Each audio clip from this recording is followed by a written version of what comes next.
anytime that you switch platforms, it's going to be a huge struggle, but I think, especially for us, this time was very difficult.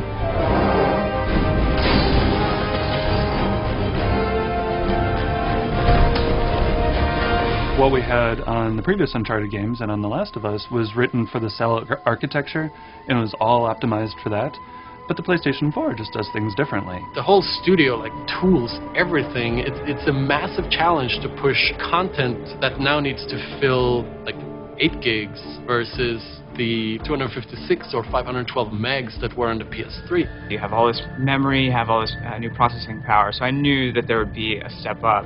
I think I was surprised, and I think a lot of people in the studio were surprised by just how big that leap was going to be. First kind of starting, we asked the question of PlayStation 4, what can we do? And for me, there were always new things that there were still left to put in the game, like how do you put a vehicle in Uncharted and still make it Uncharted? Oh, this was really a great idea, Nate. Do you want to try? No, you're doing just fine. It's been a challenge because we really wanted to feel like the interaction is causing things to happen. So whenever it's driving over dusty terrain, there's a lot of dust kick up. And then say you go into a muddy section, the effects are going to communicate that too. If the tires spin out, then they're going to kick up a lot of mud and the vehicle's going to get muddy. And we just want to have that connection between this vehicle that you're controlling and the environment that you're in.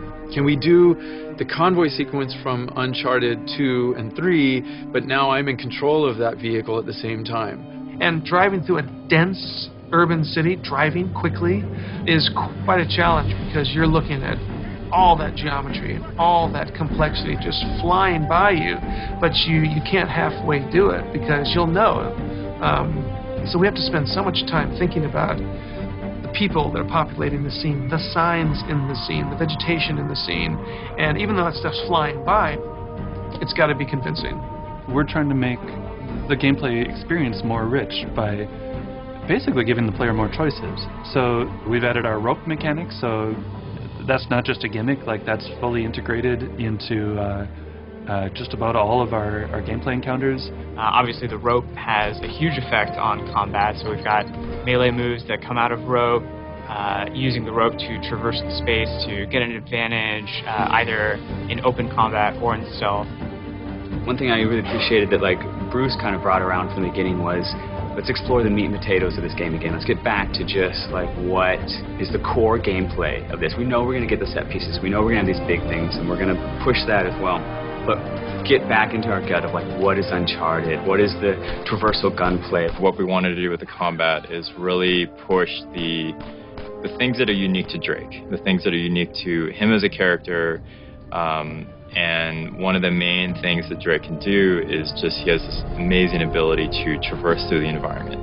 The climbing system in Uncharted 4 has been completely overhauled. We've come up with a system that gives just an unprecedented amount of fine control over Drake as he climbs. You have full analog control over both of his hands to put his hand exactly on the rock, on the handhold where you want it to be, and fluidly go from one climb to another.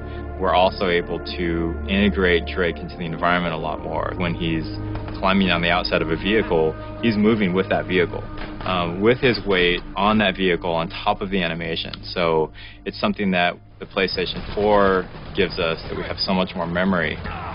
That tends to be our biggest constraint in animation, is just trying to fit all this motion, all this animation in memory. In the past, for example, when you have a character traversing with you, that character's traversal was scripted. Like once you moved here, they would move in these very specific ways.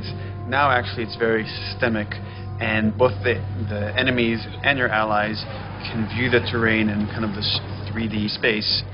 When you have big spaces and you have the mobility of Nathan Drake, you got to have mobility within your AI. There's a lot of really nuanced decision-making in terms of how, for example, how exposed an AI is as they're taking a flank route.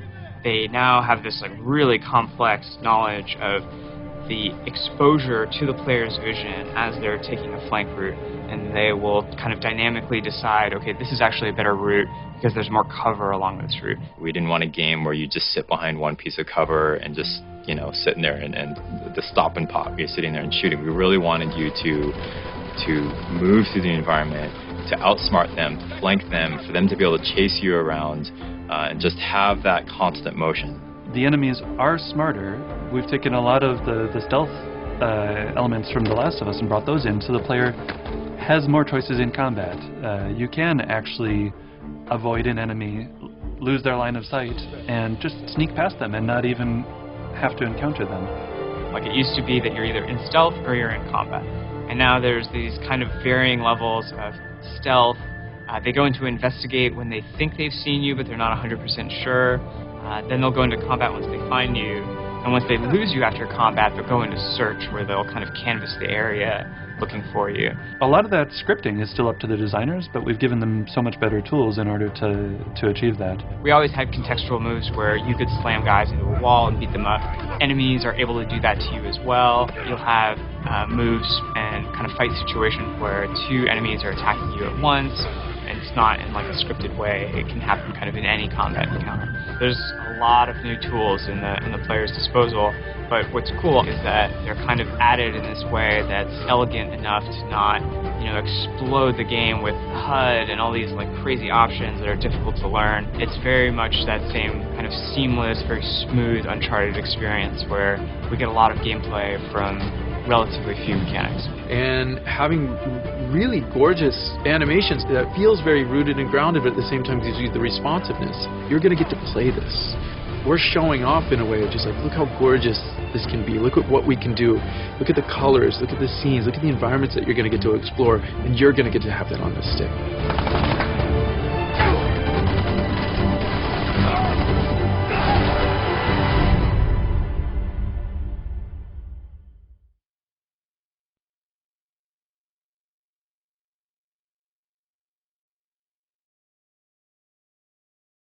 PS4 for the players.